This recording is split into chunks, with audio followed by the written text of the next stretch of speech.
Another way the government is taking over our lives while completely looting the nation, transferring all economy to the bankers, and just making a joke of our country is through the National Oceans Council, another branch of that United Nations Agenda 21 takeover that they've had so much trouble passing. And it's just like the rural councils that Obama announced in 2010, with a long list of government agencies from the Department of Defense to Homeland Security and plenty of others in charge, supposedly, of all the nation's waterways. But that doesn't just mean water. That doesn't just mean coastlines. It includes rivers, lakes, streams. It also includes sources of water. So on the basis of snowfall, for example, they could be regulating mountain areas, environmental regions, on and on. It's all part of the larger sustainable development grab. And so from the Human Events article, Zoning the Ocean by Audrey Hudson, she elaborates on Obama's executive order from 2010. President Obama has an ambitious plan for Washington bureaucrats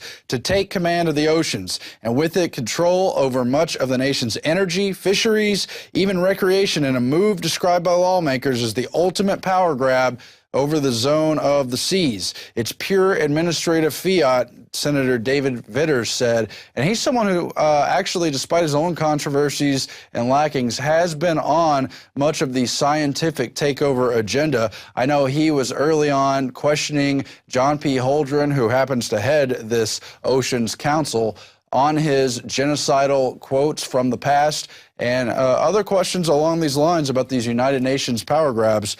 So it goes on. The order says they shall develop a scheme for oversight of oceans and all the sources thereof. That is Representative Flores saying, so you could have a snowflake land on Pikes Peak, and ultimately it's going to wind up in the water. As a result, they could regulate every square inch of U.S. soil, because the water goes everywhere, the air goes everywhere. The United Nations wants to take over what they call the global commons because it knows no borders, no bounds. All people are subject to the basic elements of our planet. So if they can establish regulation over that, they've got us all. The article goes on. Critics of the revised plan say it's more narrowly focused, and the Obama administration is taking their marching orders from environmental groups who want to move away from multiple-use ocean policy to a no-use policy. What have we always said about Agenda 21 is to restrict land, keep people, move them away from the land so it's not usable, so it's zoned in a way that the land cannot be used. That's largely what this is about.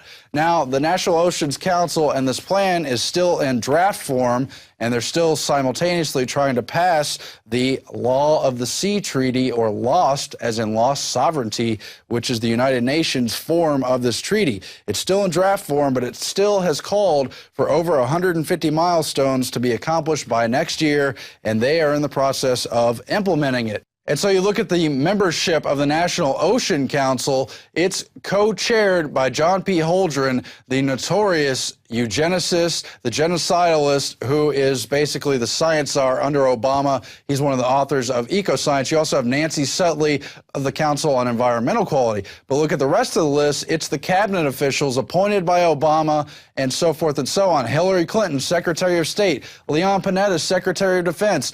Ken Salazar, Secretary of the Interior. Tom Vilsack, Secretary of Agriculture, who's basically a front man just for Monsanto and Company. Sebelius, Head of Health and Human Services. You got Commerce, Labor, Transportation, Energy, and on, including Janet Napolitano, Head of Homeland Security. This is exactly like the Rural Council. In this case, they're trying to establish a council or a Soviet or an unelected governorship over the waterways, as they similarly are trying to do over the rural areas, the farmlands, the non-metro districts. Let's cue that clip. That they've also asked for the right to imprison farmers who wouldn't keep books as prescribed by the federal government.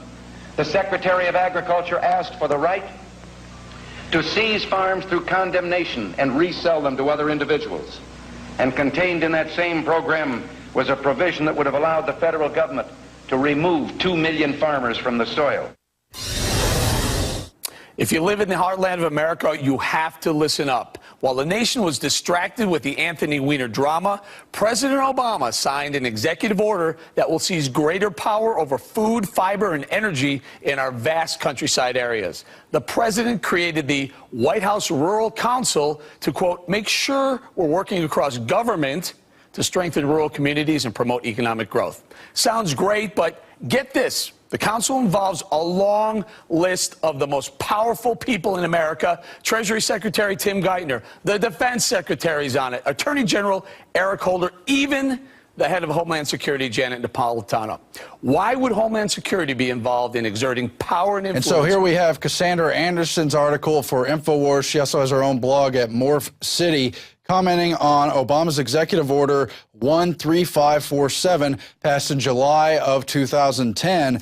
And as she points out in the article, it is basically the United Nations Law of the Sea Treaty, or LOST, as in lost sovereignty, but they couldn't get that passed. It's part of the larger Agenda 21. And so they're passing under executive fiat this total takeover of the waterways. And it's just important to note the degree to which they plan to take over everything. It's sickening. You saw what they're doing in the Rural Council, and here they have it again. It's all these Obama administration officials over everyone's life, unelected, just like the governor's board.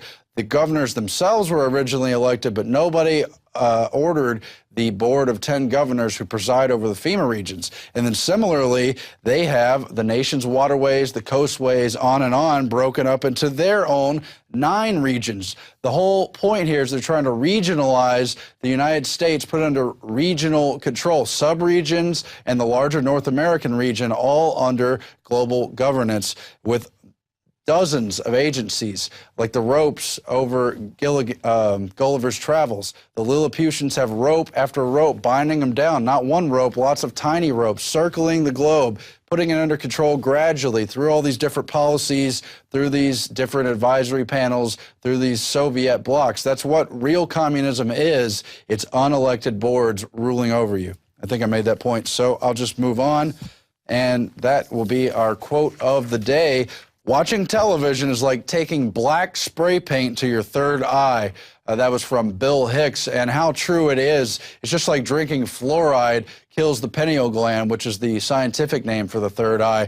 Really, we're just being distracted under the television systems and the rest of the mind control to keep us from who we really are, from realizing what's really going on in our world, and of course, keeping us on our couch and from taking a stand against what's happening. I hope you won't do that. I hope you'll support Prison Planet TV, help us reach more viewers, tell everyone about the InfoWars Nightly News, go out on the streets yourself with the signs, the billboards, the banner hangs, and the rest of it, and let's fight back against this damn system. We're going to be back with Alex Jones and a crucial interview from Jane Graham, eyewitness to the Oklahoma City bombing, saw the feds in action doing what they did. How horrible. And we're also going to show you the Senator Rand Paul interview that was so big and important that we heard earlier today on the show. You'll hear that on the break, as well as contest submissions. Thanks for watching. We'll be back again tomorrow.